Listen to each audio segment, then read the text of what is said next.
get an unstable music. Well,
as soon as everybody's fed, I'll just start. I will be. We will.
Folks, I know we're a few minutes late. I want to make sure everybody can get something to eat, and then we'll get started. Just keep eating and all, and we will begin. Just a couple of minutes. Thank you.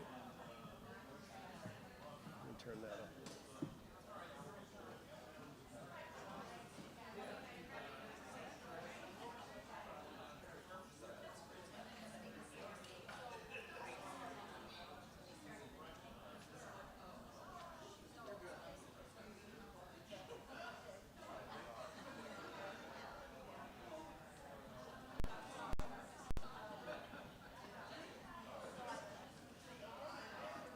Okay. Test.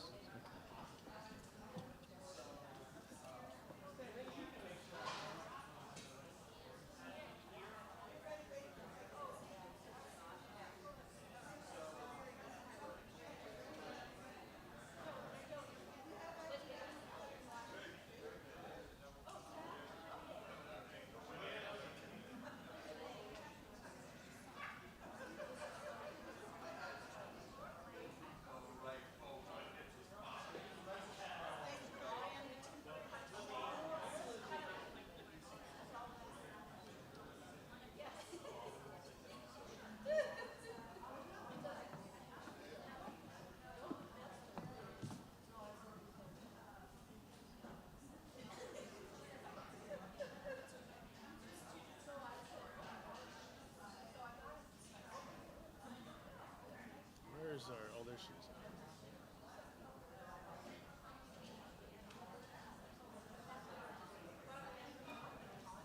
Okay.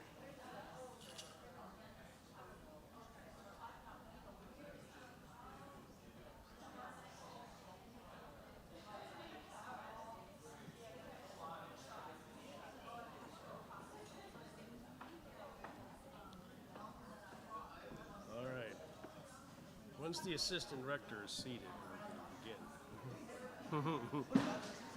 Once the assistant rector is seated.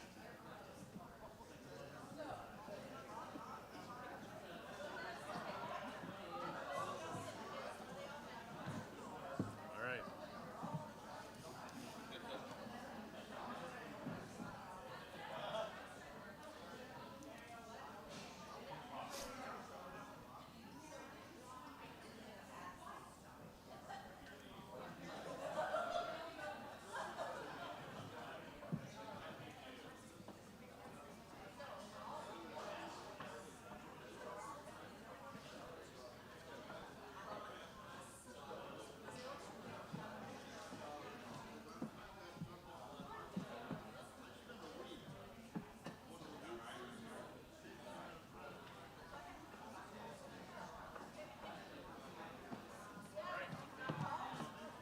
Secretary, are you ready?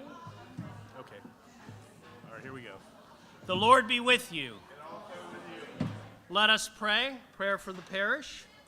Almighty and ever-living God, ruler of all things in heaven and earth, hear our prayers for this parish family.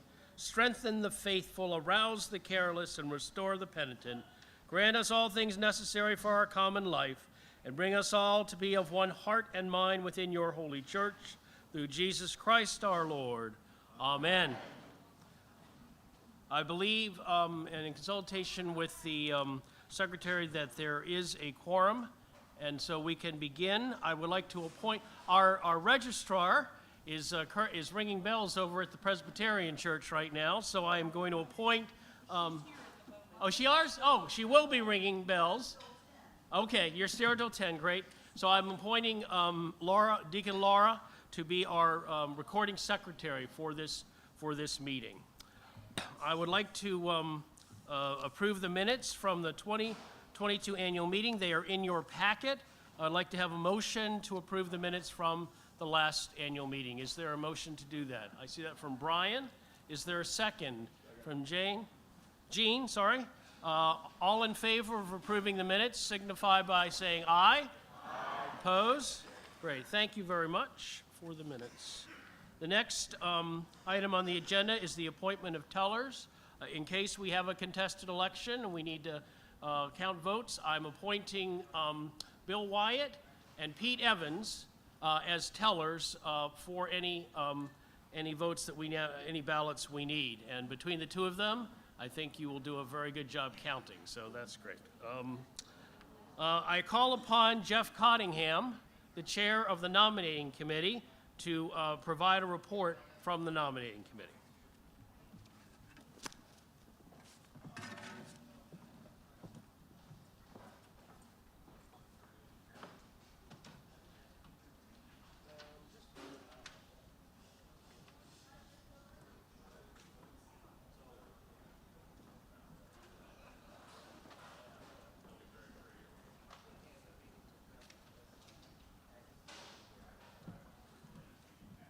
Okay, the nominating committee has nominated for candidates for the vestry for a 3-year term, Mary Lou Coffin, Fiona Duncan, and Sherry Hall. Candidates for delegates to the 2024 Diocesan Convention, Linda Abbott, Ernie Cornbrooks, and Jimmy Hill, and alternate Linda Hurley. Thank you. If Mary Lou, Fiona, or Sherry are here, could you stand? Somebody, Mary Lou, great. Mary Lou, Sherry, great. I think Fiona might be working today, so, yep, is she? Okay. Thank you very much. Now, it is now time for the election of candidates for vestry. They are the three openings for a 3-year term. We have 3 nominees from the nominating committee. Are there any other nominations from the floor? All right, there's a move to close the nominations by Bill, and Bill has seconded that. All those in favor of closing nominations, say aye. Aye. Opposed? Okay. Since there are 3 nominees and 3 positions, I will ask the secretary to cast 1 ballot for all of them, or I'll ask a motion to have the secretary cast 1 ballot for all 3. Is there a move? Bill Day, is there a second for that? Second from Chris Hall. All in favor of that motion, say aye. Aye. Opposed? All right. Well, thank you very much.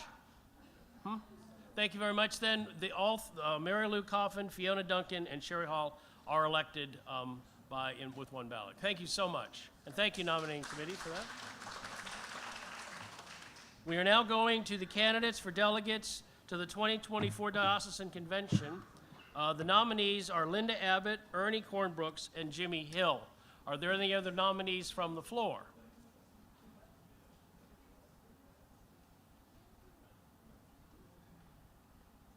All right, will somebody move to close nominations? Okay, Hank, second by Julie. All in favor of closing nominations, say aye. Aye. Opposed? All right, I will entertain a motion for the secretary to cast 1 ballot for these 3 candidates for delegates. Okay, Kristen, second by Bill. All in favor of that motion signify by saying aye. Aye. Opposed? Great. Thank you very much, Linda, Ernie, and Jimmy, for serving as our delegates to the 2024 convention. The nominating committee has nominated Linda Hurley as an alternate delegate. We can have up to 3 alternates for that. Are there any other nominees from the floor that wish to be an alternate delegate? Brevard, you would like to be an alternate? Okay. Yeah. Okay. Well, somebody else can do it because we only have 1. We have 2 slots open. So, Brevard, you're willing to be nominated? Yes. Anyone else? Not that, but where is the convention, the next convention? The convention in the first Saturday in March will be in Chestertown, in Emmanuel, Chestertown. Yes, it's a bit of a haul there. Would you like to be an alternate as well? Alternates do not have, certainly are happy to come up there too, but only if delegate can't be there will you actually be needed to vote. But that's fine. We have 3 now. If you're okay. Okay. So we have then Brevard, Cornbrooks, and Jean Whitby. All right. I'll entertain a motion to close nominations. All right, from Hank, second. All right, from Susan. All those in favor of closing the nominations, say aye. All right, now we have 3 nominees and we have 3 slots to fill, so I will entertain a motion to have the secretary cast 1 ballot for these nominees. Is there a motion to do that? From Julie, thanks. Second, from Kristen. All right, all in favor of having the secretary cast 1 ballot for these nominees, say aye. Opposed? Thank you very much, Linda, Brevard, and Jean for agreeing to serve as alternate delegates. That concludes the elections for this year, and I have walked away with my agenda.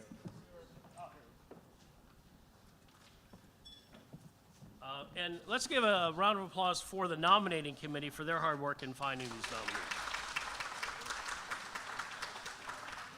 I now call upon the treasurer, Hank Phillips, to give a treasurer's report.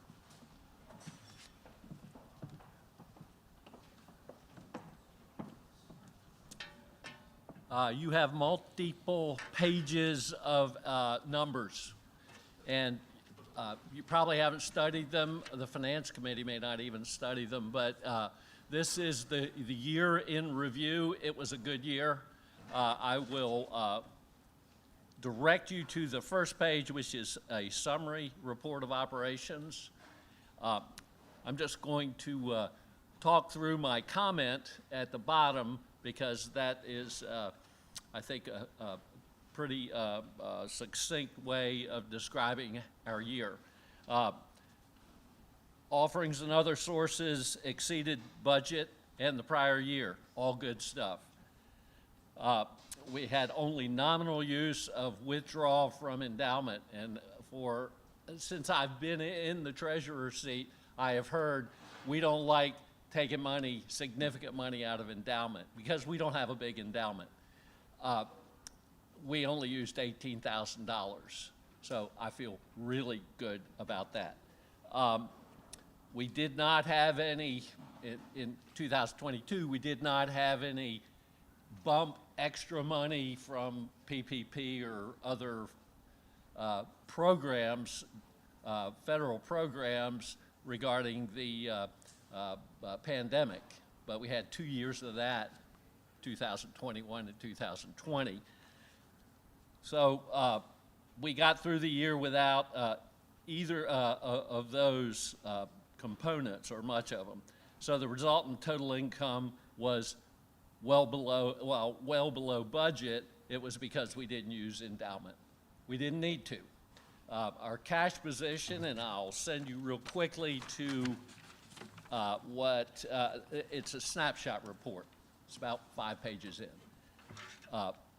That's a good summary of our cash position. We're a cash-based accounting operation, and the snapshot shows endowment, which was, we lost some money, mostly because of the rocky path we had through the year being in any investment vehicle.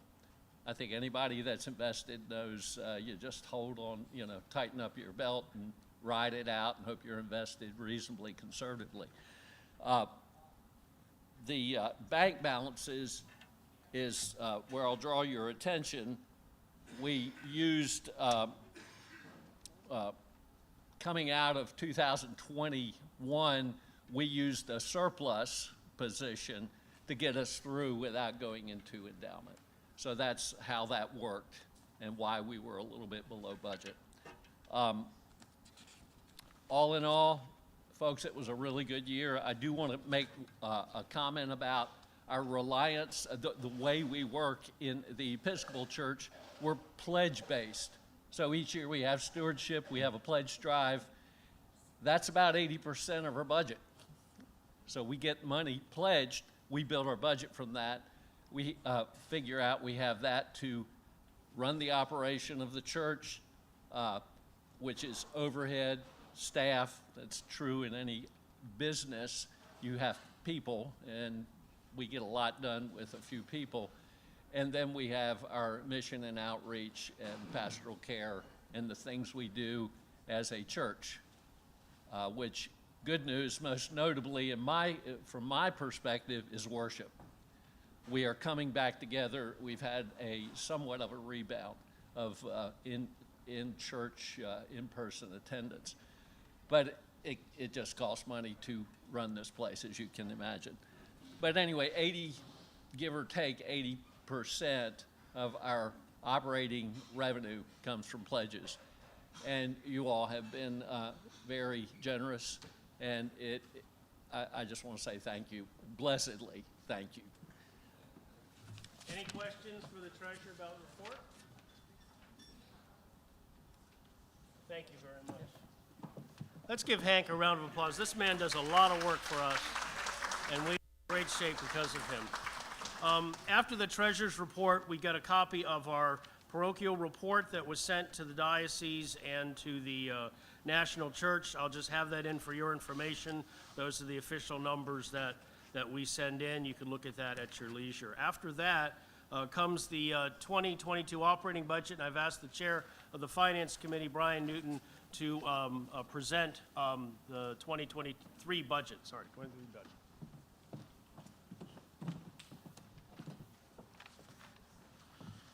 Good morning. This is the 2023 budget, which the vestry approved in December.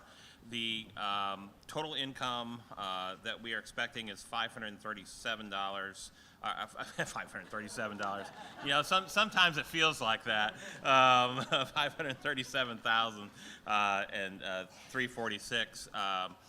We are expecting pledge offerings of $376,000 and $240, and we thank the congregation for coming through on pledges. It's always a little touch and go during the pledge campaign, and we always get to December and the congregation makes it through, and so we appreciate your support. This year we're all going to do our pledges in September, so we're just done with it, right, in advance.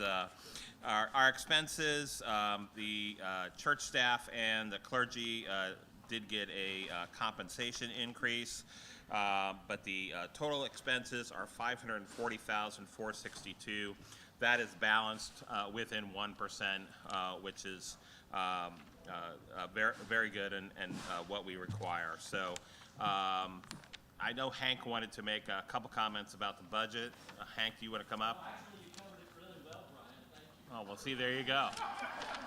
So I'm done. Thank you. All right. Were there any questions on the budget? Okay. Where are we at now? Okay. There are a number of committees that put forth reports, and they are in your packet. I ask you to read them at your leisure, and certainly contact the chairs of the committees, the people that names are writing them, if you have any questions or want any more information. But go through them. There's a lot of things that are going on at St. Peter's, a lot of people involved, and it's just wonderful to see all of that in print too. So this is the time when if our senior warden wants to say anything, he has the opportunity to do so. Jeff Cottingham, senior warden.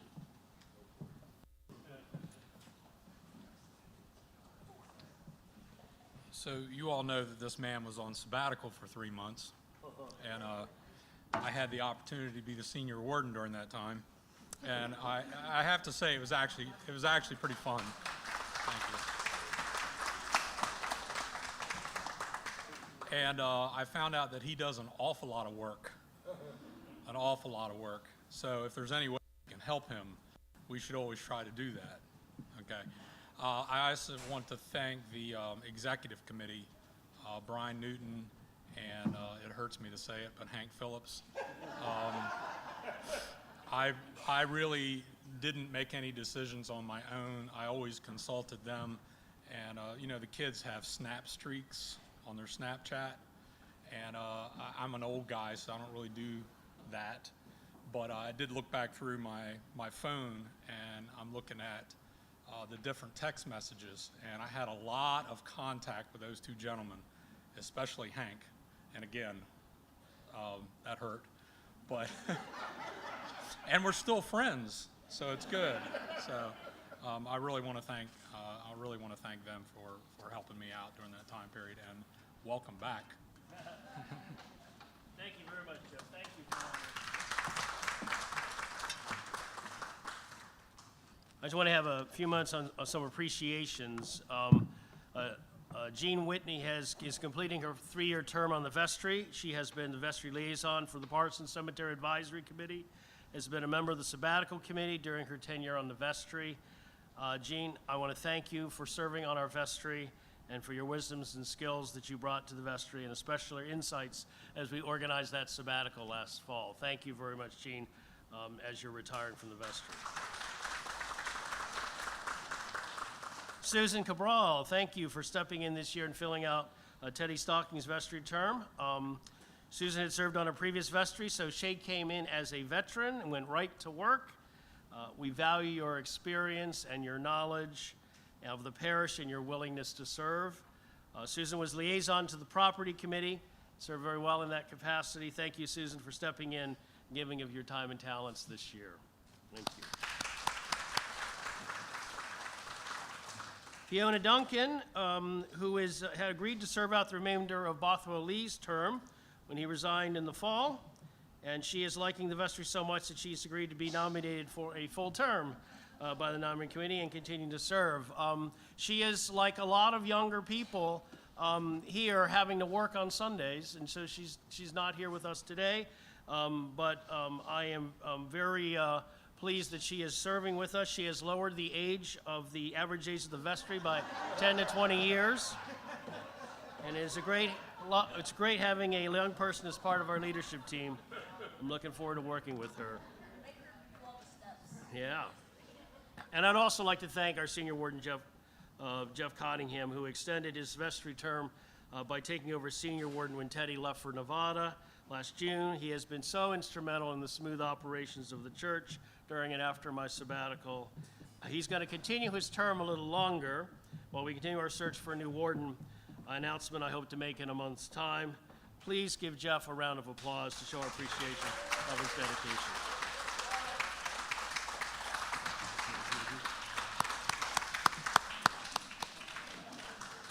Finally, I'd like to offer my appreciation to our staff, to Greg Harbaugh, who came out of his retirement a bit to go full-time while I was on sabbatical, and then was pleased to go back into semi-retirement after I left. He's like, this is why I do not want to go full-time. So, but I appreciate, Greg, your willingness to serve and your continued service at this, to this parish and all the great things that you do. Thank you. I'd also like to thank our deacon, Laura Harbaugh, who did our communications during my sabbatical and has continued to work in many ways, especially with leading our outreach committee. And Laura, and we'll hear more about that in just a few minutes. Laura, thank you so much for all the good work that you're doing for our parish. And I also want to thank our parish secretary, Kathy Parsons, who has been, she will be here 10 years in September. So she does have the record for the longest administrative assistant that I've ever had. So I'm very impressed. But anyhow, she has been a real rock and she is so good at what she does, and I truly appreciate it. We have a real resource and a gem with her on staff, and I want to thank her too for her good work as well. All right, let me now move. I think we're ready for my report. I think that's next on the agenda. I'm going to try to make this shorter because I want to get to the business of the shelters, but I do want to offer some comments and thoughts as we're meeting here. Let me say that St. Peter's is doing well, but is facing what churches across the country are facing in this post-pandemic time: uncertainty about the future. We are looking at uncharted territory in which there are no easy answers. Bishop Sean Rowe, when he addressed the Diocesan Council and Standing Committee in a diocesan retreat a few Saturdays ago, referred to the fact that we are in a time of adaptive change.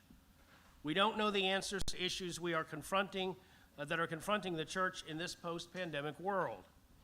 In simpler time, we could just use technical change to deal with issues. Technical changes are changes made in response to clearly defined issues or challenges. These solutions are relatively straightforward and can be implemented by leadership without consulting other stakeholders.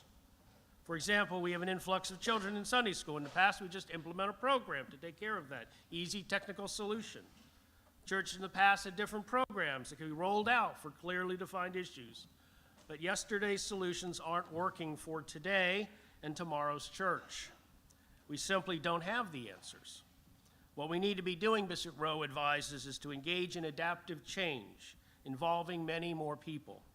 We need to try things that will probably fail, but we need to learn from them, discern what to try next, and we will gradually get closer to what we need to change, to what we adapt to continue to be relevant. The model of church that was working in the 50s, 60s, and 70s is not very relevant in today's world, with social media, Zoom, live streams, diverse work and school schedules, and even AI redefining our existence. All we know is that we will continue to witness Christ's body in the world, as Christ's body in the world, but how we do that is an open question. I would say that St. Peter's is doing something right. We are feeding people spiritually and socially because people are supporting us, even if attendance at church is not as large as before the pandemic. At a recent Episcopal conference, it was pointed out statistically that over the past 10 years, the number of Episcopal churches, like most other denominations, has declined, and the number of people attending Episcopal services had declined. But interestingly, the amount of pledge income and donations has remained at a pretty constant state. Even though fewer people are regularly attending, giving remains constant. That's exactly what's happening here at St. Peter's. The old measurement, if people don't come, the church is in financial trouble, is just out the window. It's no longer as measurable as it used to be. And so we need to try things that may fail, but we do something and learn from it and then try something else and adapt ourselves as we go. This is not only happening in the parish, but in the diocese and the larger church, and we need to be part of those conversations. This is something we need to be involved in. We can't leave it up to the experts because there are no easy technical changes we can rely upon. All I know is we continue to feed people with what we are doing, and technology is part of how we adapt. We are in the forefront in the diocese for trying some new things. Adaptive change takes time and effort and involvement of many more stakeholders, including yourselves. The parish has weathered a number of challenges over the past year. I took my sabbatical in the fall, which forced me to recognize and list all the different tasks I was doing and who would do them when I went away. And then could there be some things that others can continue to do and I not have to take up again? And that has resulted in some healthy adjustments. It ended up being an eye-opening experience and an opportunity for others in the parish to step up and get involved. And my sabbatical was a gift to me, an opportunity to refresh and renew my faith and to bring back to you my experiences to share. So thank you very much for that opportunity. When I returned from my sabbatical, we faced a financial challenge. The expected pledge amount from submitted pledges would fall below the income needed to fully fund our operations. And so the vestry and I sent a plea to you, and praise be to God, you responded and filled the gap.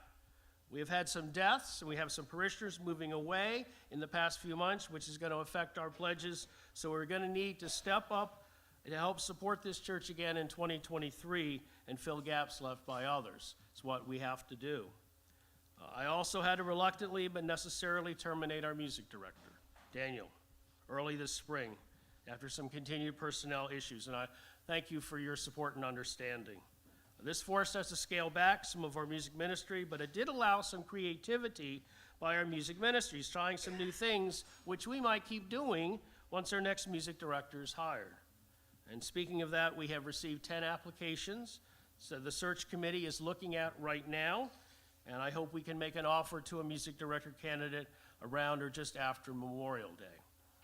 Thank you to all the singers and the musicians who are continuing to support our music ministry in the interim, and to Adam, Graham, who has stepped up as our interim organist. He is what I call an answer to prayer. Looking to the future, we need to look at some adaptive changes for ministering to our online community, ministering to our children and youth, and engaging people in Christian formation and education. We need to get in motion an endowment building campaign. In July, we will have our deacon back full-time with us, I hope, as she ends her times with St. Philip's, and I'm excited to have her share with you what is being planned for the Outreach Committee's new day shelter ministry. Just a moment. I'm finding that we are coming out of the pandemic, that people are less wanting to help the church, to volunteer to be part of committees and church leadership. The church has relied for generations on a volunteer pace to operate. Is this model no longer working? Or do we need to engage in a different way? How do we turn people's no's for help into yeses? This is a challenge not only for St. Peter's, but for the church in general. There are no easy answers. It will take time to figure all this out. We will continue to gather, to worship, to have fellowship, to learn, to reach out to those in need. As your rector, I've been with you now 10 years. I'm honored to serve this parish. I look forward to my 11th year with you, and will work with the vestry and all of you to continue to live out St. Peter's mission, to know and to share the love of Christ. Thank you.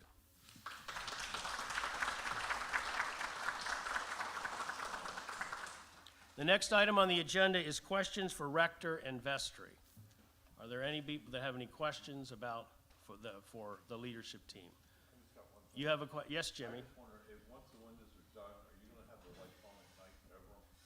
Once the windows are done, are we going to have the light shining on them? The property committee has been talking about that. There are no lights that shine out, so we would have to install some of them. But I think it would. We're talking about. Well, we probably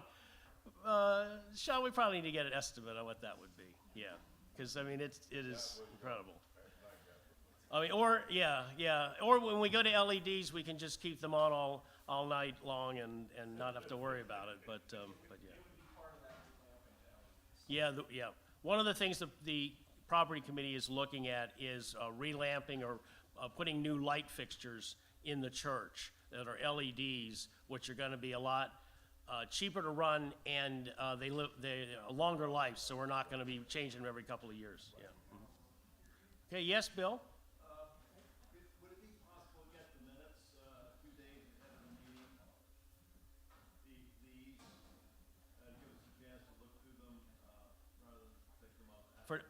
Well, let's make a note of that, and we can. I'm sure we could put them like online in advance for that. Okay. Yes.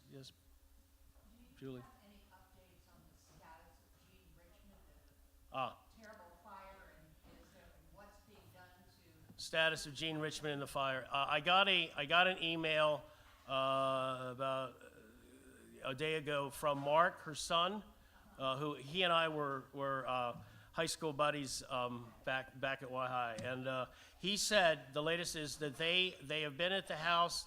They're salvaging. They want he and his brother are looking to rebuild that house. That's what their mother wants, and so that is how they are trying to proceed, is to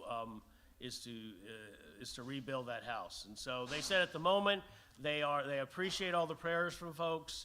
He doesn't have anything specific for me, but I said let's keep the conversation going on what they might need. I mean, because the Red Cross was with them and have helped them in the beginning. So we'll continue that conversation, and if we have any other needs, we will let the parish know.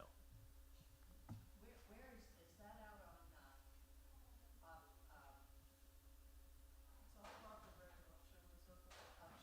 Parker Road, Sherwood Circle, yes, is where they are. Mhm. Any other questions for Rector or Vestry? All right, let us move then to our item of new business, which is the Outreach Committee presentation of the Saturday Day Shelter Ministry and Discussion. I will call upon the Chair of the Outreach Committee, Deacon Laura, to lead us through that. Thank you. Oh, let me turn this on.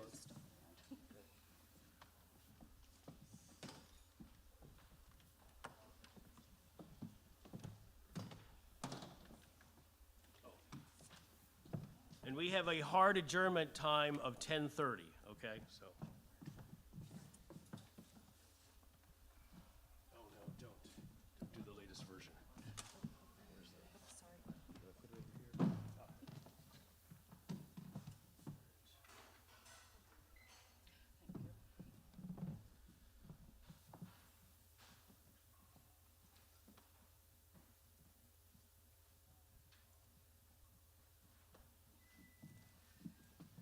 If I stand here, can you all see behind me? Okay.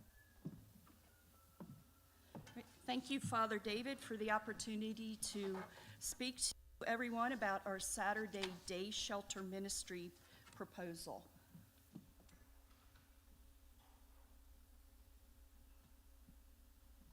Skip that prayer because we already did that one. Okay. The passage of scripture you see behind me from Revelation, to the thirsty I will give water as a gift from the spring of the water of life. And it's always amazing to me when I see the Holy Spirit moving around me.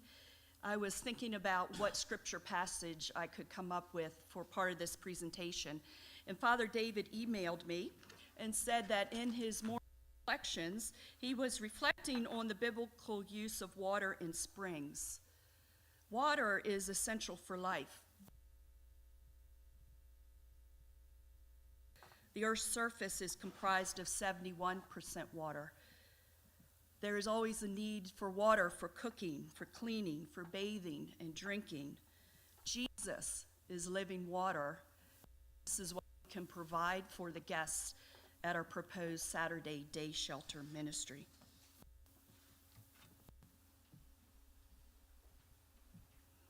Our vision as members of St. Peter's and Jesus Christ's disciples, and following St. Peter's mission to know and share the love of Christ, we are proposing to provide an opportunity to improve the health, vitality, and dignity of the homeless population in downtown Salisbury by providing shower and laundry services and light refreshments. We aim to provide a safe space for the homeless to find respite from inclement weather, to provide support as able and needed for those who utilize the day shelter, and that would be at a future time. Future plans include helping our guests connect to services by establishing partnerships with organizations like Hope and the Cold Weather Shelter. And we're proposing to do this in the annex basement on Saturdays from 10 to 2.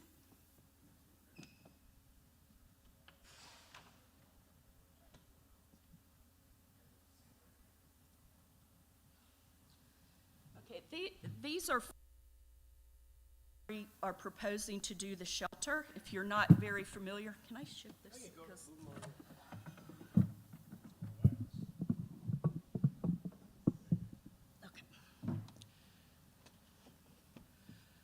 Okay, can you kind of see my cursor?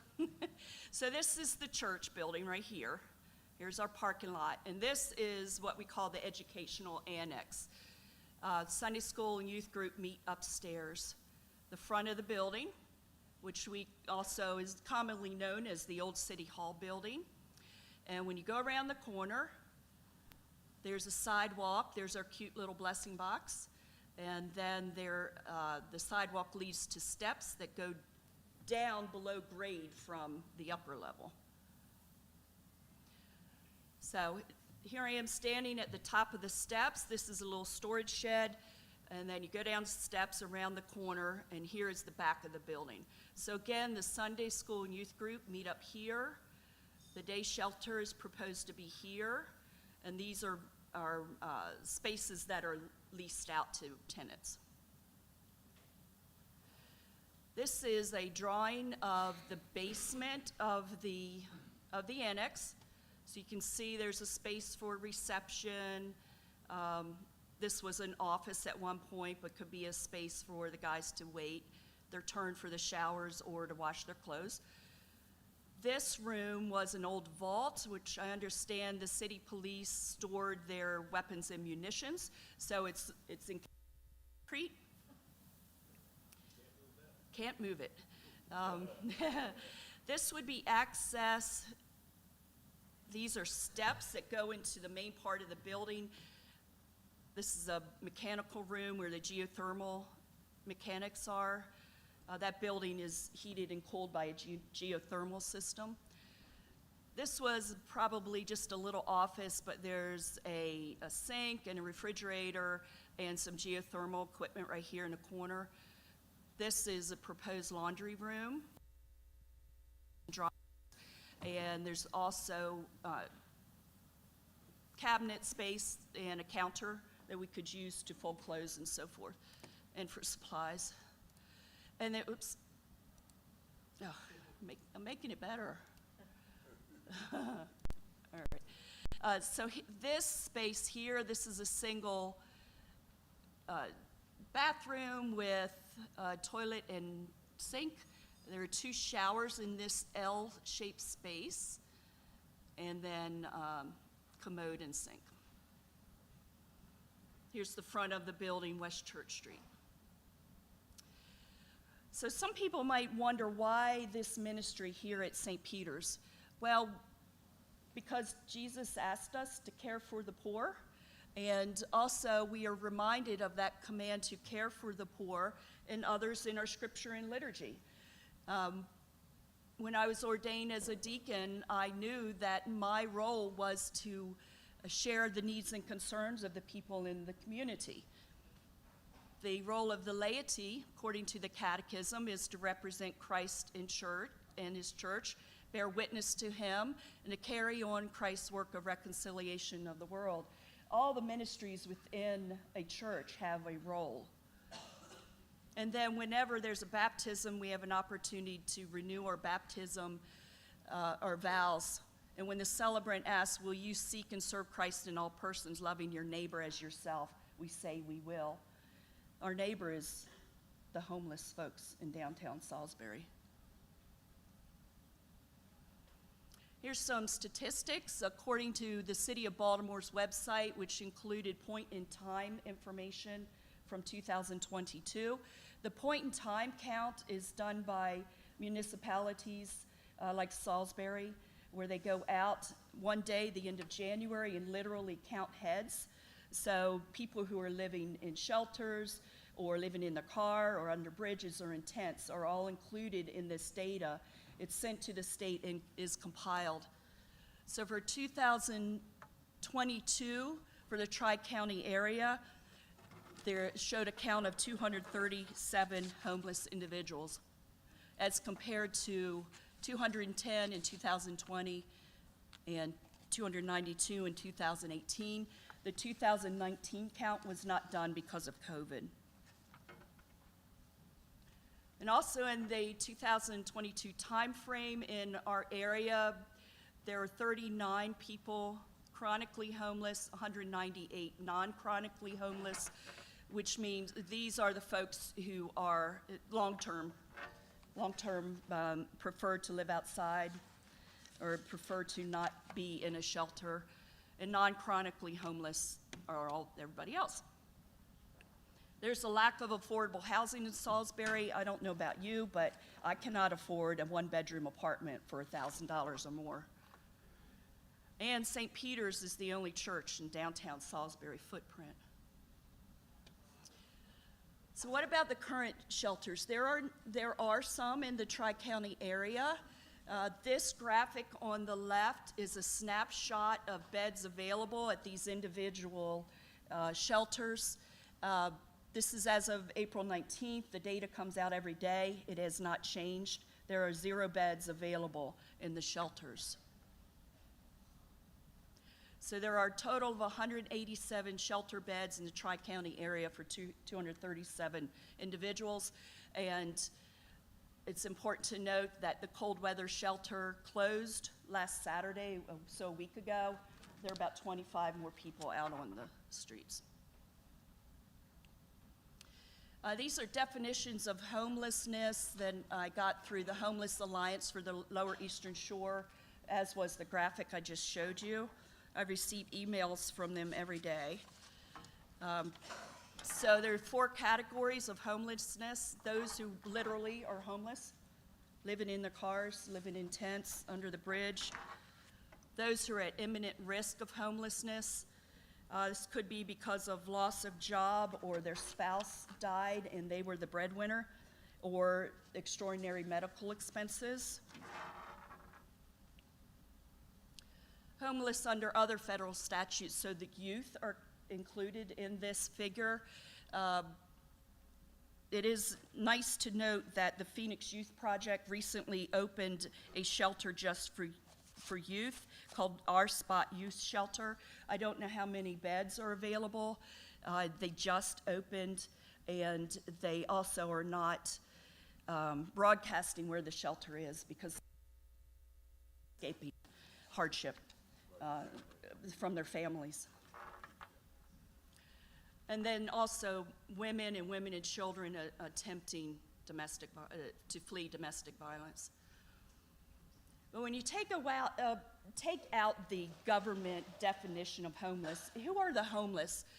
They're people who lack the basic physiological needs according to Abraham Maslow. You may remember in school this triangle, and the bottom is the physiological needs that you need or hope to have in order to move up to self-actualization, and that includes a space to live, shelter, hygiene, clothing, sleep, food, air, water. These folks are always worried about their belongings being stolen. They're in constant fight or flight. They're wondering where their next meal is going to come from. Kathy at the cold weather homeless shelter tells me that the guys she works with often sleep in groups because it's safer that way. So under a bridge, you might find 4 or 5 guys at a time. Sometimes they walk all night, so they're not vulnerable. Sometimes they have physical and mental disabilities, which lead to barriers for service. And what's important about all of this, also sometimes they have jobs, but they can't afford to the cost of rent or down payment or the utilities. At the cold weather shelter, of the 25 or so people, 11 of them are working. They just can't afford to rent a space. And they also have names. They're people. The folks I've underlined up here, we know them. We see them around town. They sometimes visit our church.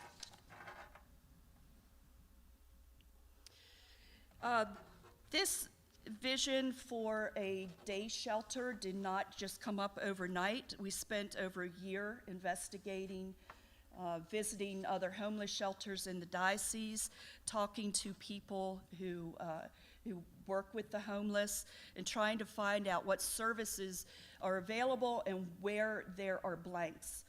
And through a lot of investigation, we came to a conclusion, which I'll speak to in just a moment. And I would also like to note that St. Peter's has a history of working with the homeless. The cold weather emergency shelter program was developed, over 20 years ago, and we were one of the founding churches. And at the time, that shelter would house guys for a week at a time, and then they'd move to the next church, and then the next church, and the next church. And that was January, February, and March. So this is not unfamiliar to us, working with the homeless. That concept of moving the guys from church to church changed with COVID as much as just about everything else in the world did. And a new model came about with the Hearts and Hands Ending Homelessness, where the guys are housed in one space for the duration. And why that is important is because the folks who are running the shelters know where they are. They know they're going to see them in the evening, and they can set up appointments for health care, or to get their licenses, or to get them sign up for Medicare. So it's easy to find. When they go off into the street, that doesn't happen very well. I noticed that one thing, everybody gets to leave their stuff there. You don't have to worry about people taking it. They're not gonna come in here and say, where's my bag? Right, yeah. It's there. Yeah. And so what Linda was saying, for those watching from home, these guys are worried about their clothing and their belongings being taken, and if they're at this shelter for 6 months at a time, they know where their stuff is. So what happened is after the feeding ministry subcommittee compiled all the data, we determined there are a lot of food pantries in the area, so food wasn't necessarily an issue for these guys. And also St. Peter's did not qualify to become a Maryland Food Bank partner because of our proximity to other food banks in the area. So the outreach committee, the subcommittee recommended to the larger outreach committee to shift from a food pantry concept to a day shelter to provide showers, laundry services, and light refreshments. There are other community organizations and shelters in the area that provide those services, but they're not provided on the weekends. Beyond Your Walls mobile shower trailer operates on a limited basis in Salisbury. They've extended their ministry to Ocean City, and the last time I talked to Leslie, they were even thinking about ending that ministry and use their equipment for something else. Christian Shelters offers those services, but to their clients only. And Halo also offers the services and folks who come in off the street but only during the time the resource center is open, and it's only open Monday through Friday. Joseph House is closed on the weekends, and Salisbury Urban Ministry provides those services on a limited basis.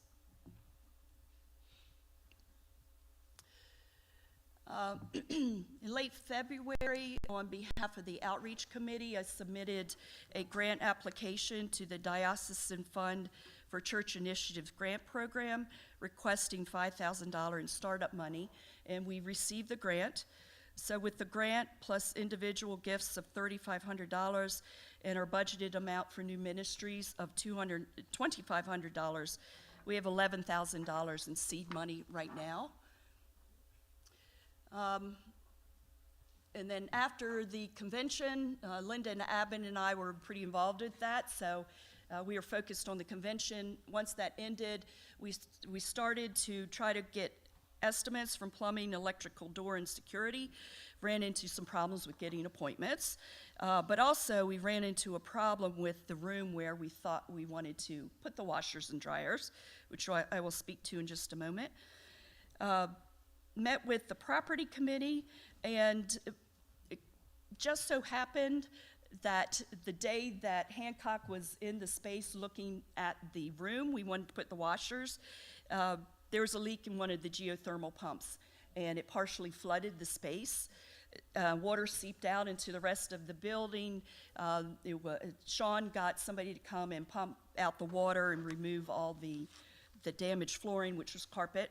There was some drywall damage and damage to the baseboards. It's not wood, but it's that vinyl stuff that you glue onto the walls. So when we met with the property committee, Sean suggested this might be a good time to use the insurance money to gut the space and remodel it to suit our purposes. So then we started looking for drawings, and I submitted a request for records to the Salisbury.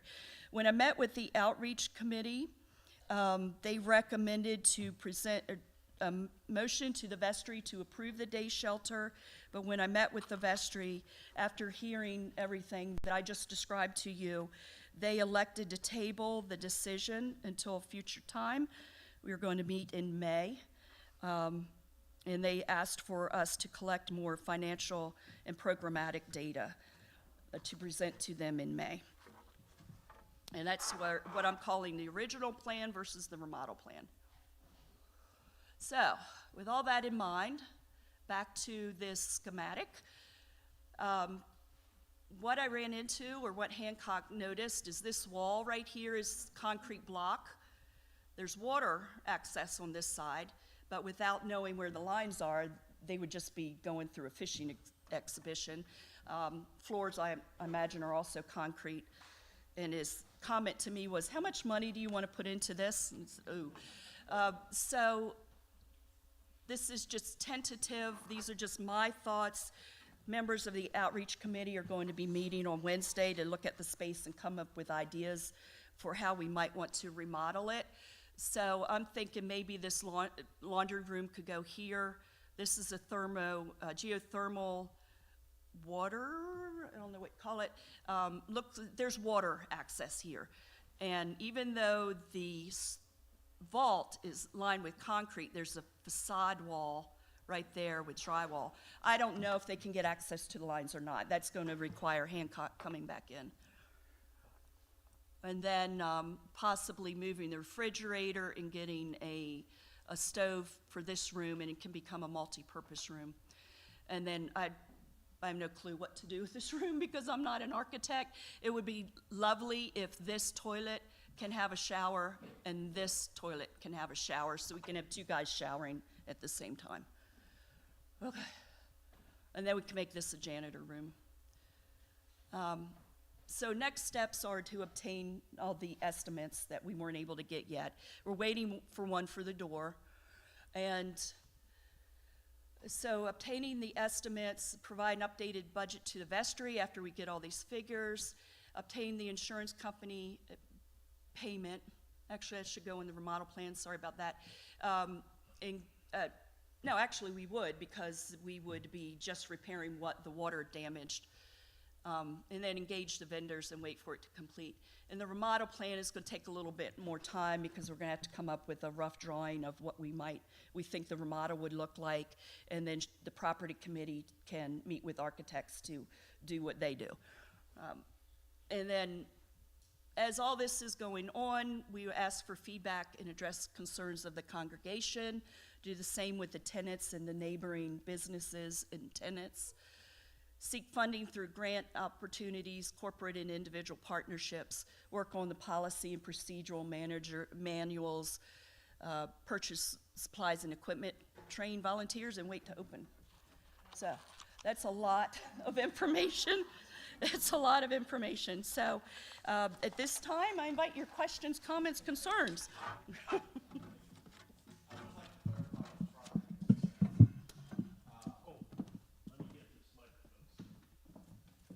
Here, out in the live stream.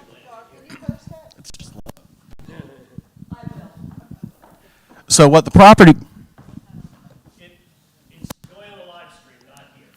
You have to speak loud. so what the property committee had said was we were not in favor of starting this ministry.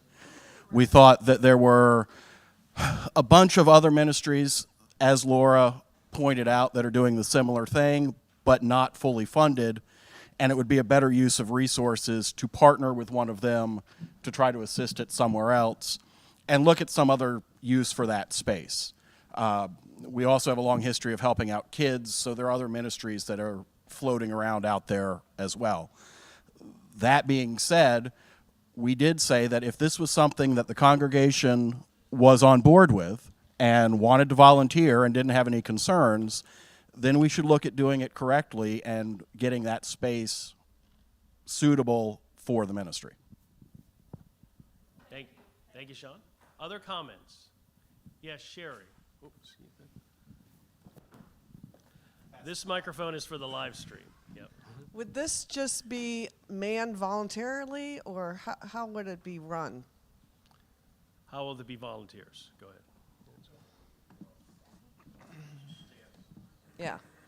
So it would be staffed by volunteers. With my work with the homeless shelter, the cold weather shelter, I've developed contacts with people who are interested in this kind of work, and we can tap into that volunteer base.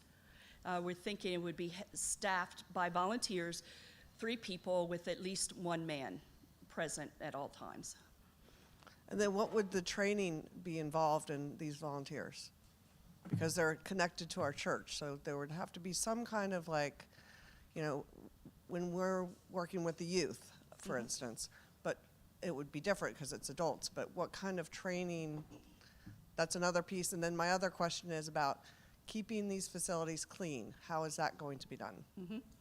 Okay, so for the training, that's part of the procedural manual process that I talked with, and I know that I can get information from Kathy Cannon at the cold weather shelter to develop those procedures. When I volunteered to work in the kitchen at that shelter, there was a training program that the kitchen operation manager did. So I would follow the same kind of idea that they did. And again, that's going to be done by committee. It's not something that I'm just doing all by myself, because I prefer to get help from other folks who have differing ideas. And as far as the cleaning is concerned, I'm going to put the guys to work. They're used to doing that at the shelter. They would be assigned jobs and police themselves. Thanks, you. It's good. I think also Saturday tends to be a day where more people may be able to volunteer as opposed to during the week. So I think an appeal to of a Saturday shelter is the opportunity for more people to participate from the church too. Bill? This is for the live stream, so they can hear you. Is this a service that would be not anywhere else in the community and on a day that's important? We're proposing on Saturdays from 10 to 2. So that is when other agencies are not providing the same types of services. Do you have a sense of how many might make use of it? I don't. Okay. I don't. I think it's a great idea, incidentally. If it's not available anywhere else, I think it's a fine idea. Yeah. Not available on the weekends. That's the difference. Okay, Rick Fahey. Just a question, why are the other facilities closed on Saturdays? I'm assuming that's a staffing and volunteer issue. Taking Halo as an example, I don't have no idea how many volunteers they have. They probably just need a break, is what I'm guessing. So wouldn't that then be a problem here? If they're closed because they can't get volunteers, wouldn't we have the same issue?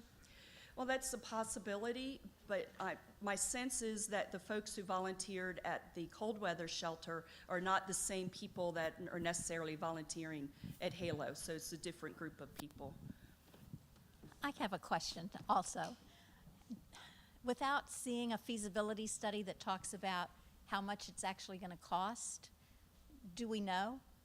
I'm getting the feeling that no, we don't. We're getting estimates, but we don't know. Even if we built it, how much would it cost to do it? What would we've talked about training a little bit, security. Takes more than a panic button, I'm thinking, if we're down here. And I think my biggest concern is there are so many organizations that are doing similar things. Is our money, and they're all looking for volunteers, they're all looking for money. Would we be better off pooling with somebody and helping so that somebody's fully funded? Maybe Halo that does it just during the week, we could take their facilities and do it on Saturdays, but do it there instead of maybe here. Okay. I don't know, a bunch of questions. Yeah, that's okay. You don't have to answer them, too. Yeah. How we doing on time? But these are good. And liability, Doris, and liabilities, what do we do about if somebody slips in the shower, or somebody's trips and falls down the steps, or Right. somebody's accosted, or their property, I don't know. Yeah, thank you. Yeah, those are all things that we've thought about and are on the to-do list to address. I will say that when I provided the grant application, I threw everything I could possibly think into this, including the literal kitchen sink.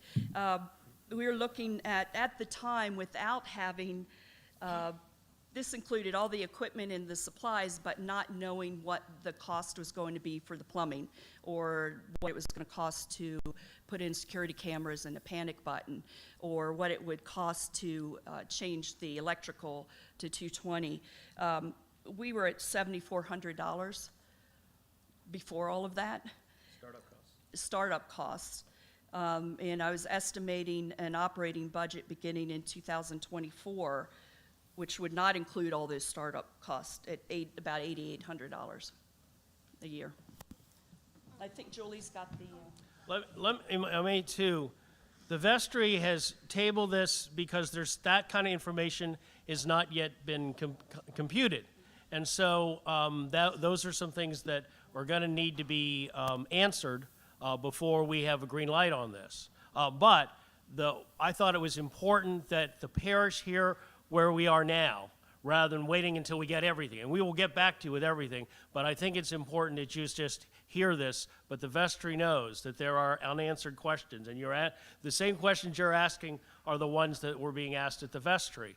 And so the outreach committee is going back, doing some more work, and we'll come back to the vestry. But I just wanted wanted the parish to now have some understanding of what is going on, because I know people were having some questions and rumors and all, and I think I want you to be truthful about what's happening. Yes. We can hold more parish meetings, either in person or via Zoom, to address these questions. And you guys could have questions that we haven't thought about yet, and that would be helpful for us. Mary? Yes, ma'am. Okay. My only comment is what I understand is that Halo uses paid staff, both on the men's side and on the women's side. So that would be a salary issue, a compensation issue. That's. Yeah, we're not Okay. going that route yet. Oh, where you're staying with volunteers? Volunteers, yeah. Okay. And I would ask our deacon to coordinate and run this too, so. Okay. That, I mean, I've had several friends of mine that are in our parish that are willing to volunteer, willing to help with this service. We are just about at 10:30 when we break. So I would like to thank Deacon Laura and the Outreach Committee for all the work they've been doing. And please keep doing feedback as we work this through. All right. I think we have come to the end of our agenda. I will entertain a motion for adjournment. All right, from Jimmy. Is there a second, Linda? All those in favor of adjourning, say aye. Aye. Opposed? All right, let me